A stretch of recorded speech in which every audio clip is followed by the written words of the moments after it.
Question number 1. Of the total revenue of the Union government, the indirect taxes account for nearly. Answer: 80%. Question number 2.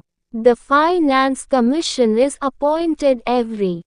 Answer: 5 years. Question number 3. Which one of the following is not reserved for public sector? Answer: insurance. Question number 4. In India, 5-year plan is formulated by.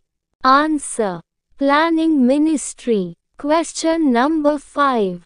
The incidence of tax refers to.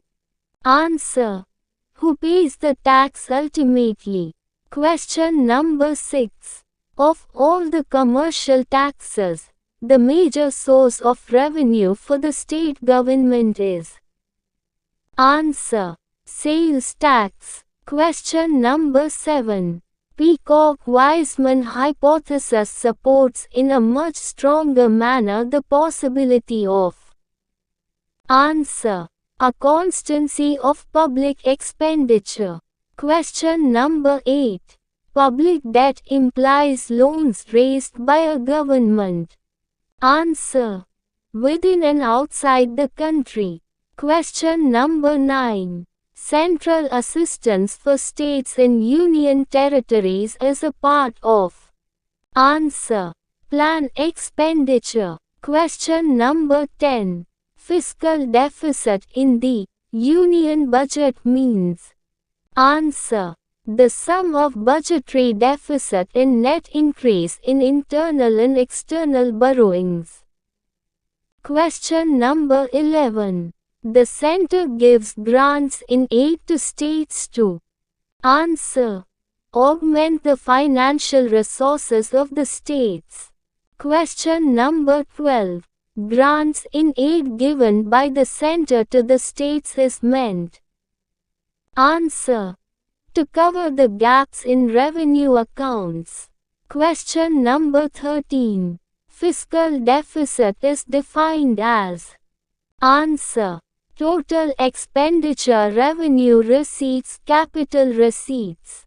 Question number 14. State the name of the chairman of the 10th Finance Commission. Answer: K.C. Pant. Question number 15. The 10th Finance Commission has recommended that the state's share of total income tax collection may be kept at.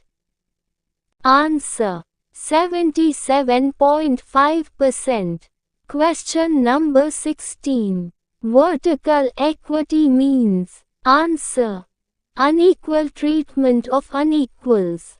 Question number 17. Diffusion theory was developed by.